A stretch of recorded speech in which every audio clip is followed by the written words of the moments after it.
Located in the world's busiest airport, it is one of the newest American Express Centurion Lounges in the world and the biggest at 26,000 square feet. Welcome to another edition of Fly Guys. In this episode, we'll check out the American Express Centurion Lounge at Hartsfield-Jackson Atlanta International Airport. Hartsfield-Jackson is a primary hub of Delta Airlines. Except for 2020, ATL, as it is also widely referred to, has been the world's busiest airport by passenger traffic since 1998. It is said to have handled 110 million passengers last year in 2025. So it goes without saying that having access to a lounge at this airport would be a great advantage. Well, that is if the lounges themselves aren't too crowded. But I digress. The American Express Centurion Lounge opened in Concourse E in February 2024. It is one of the three lounges here, along with the Delta Sky Club and a Minute Suites. You'll find it next to Gate 11, just a couple of minutes' walk after getting off the plane train. Before we continue, let me just get this out of the way. On December 10, 2024, just a few months after the lounge opened, the American Express Centurion Lounge in Atlanta made the news for failing a routine health inspection with a score of 69. For context, anything below 70 is considered failing by the Georgia Department of Public Health. Inspectors reportedly found repeated issues including insects at the main bar, uncovered food, and open drinks left on the countertop in the main kitchen.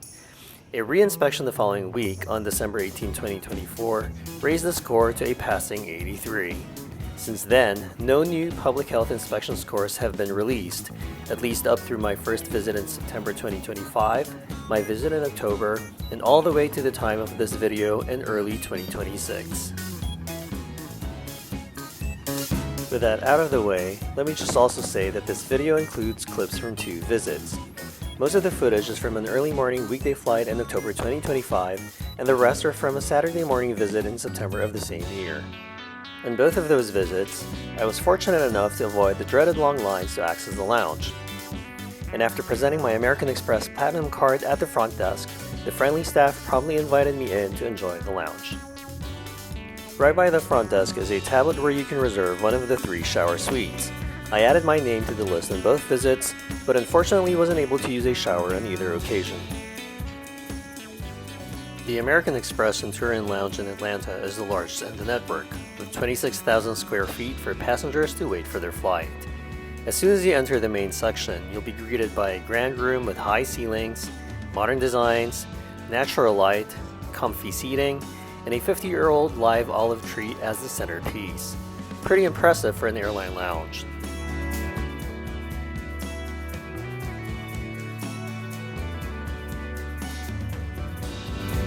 The first room on the left is one of the lounge's two bars.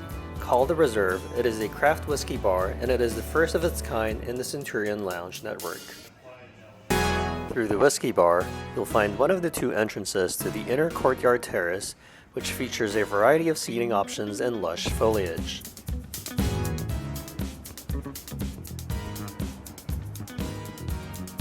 Apparently, this lounge also includes a black card area, and its outdoor seating is located in the same location as the main lounge's courtyard terrace.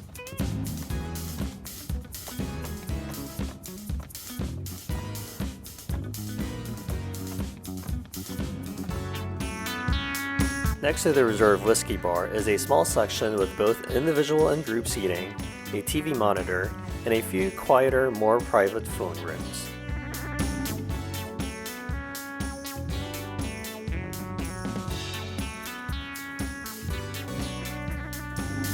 And finally, rounding out this side of the lounge is an enclosed multi-purpose room and the restrooms. The other half of the lounge's main area is the dining space, featuring a full-service bar at one end, seating and additional beverage and snack options in the middle, and the buffet station at the other end.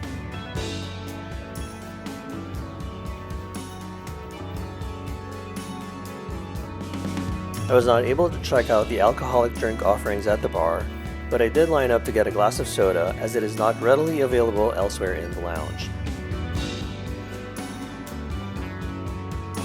The breakfast buffet was fine. It was nothing special, but definitely enough to fill you up in the morning. It included assorted breads, sausage, quiche, tostones, pancakes, and fresh fruits and vegetables.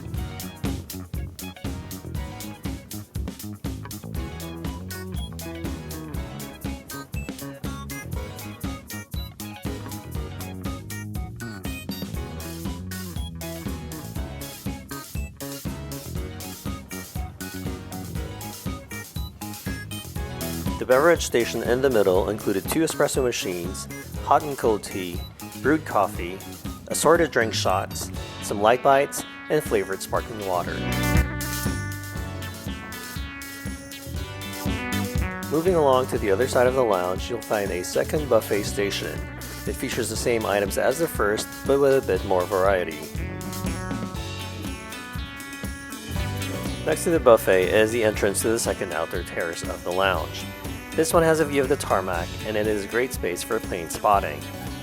Along with the whiskey bar, this outdoor terrace feature is actually another first in the Centurion Lounge network.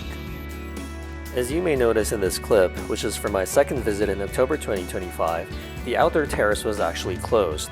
The windows were covered and frosted while work is being done, and I'm not exactly sure if it has reopened since. Anyway, the length of the outdoor terrace runs parallel to the length of the main lounge area where the olive tree sits.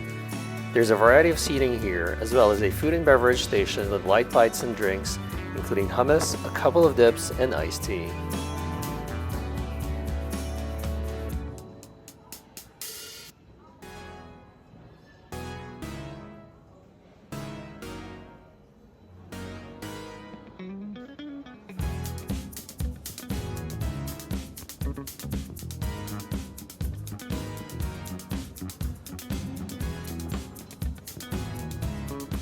Moving along to the last section of the lounge, you'll see another entrance to the outdoor terrace, which again was closed on my second visit in October of 2025. The sign on the door states that the terrace was being remodeled.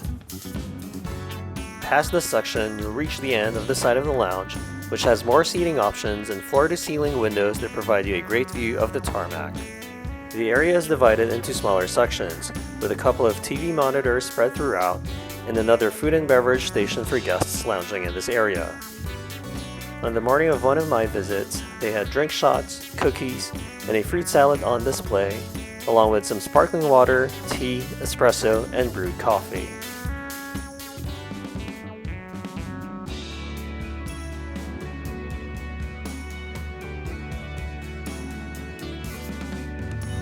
Overall, I'm glad that Atlanta finally has a Centurion Lounge. Although a lot of reviews mention crowding, I was lucky that in both of my previous visits, I didn't have any problems getting in. When I visited the lounge on a weekday morning back in October 2025, it was pretty empty when I arrived at 7:15 a.m., but it did quickly fill up and a line was already forming when I left around 8 a.m. With that being said, even when it's busy, it will probably still be a nicer and more comfortable place to spend some time at the lounge while waiting for a flight to board.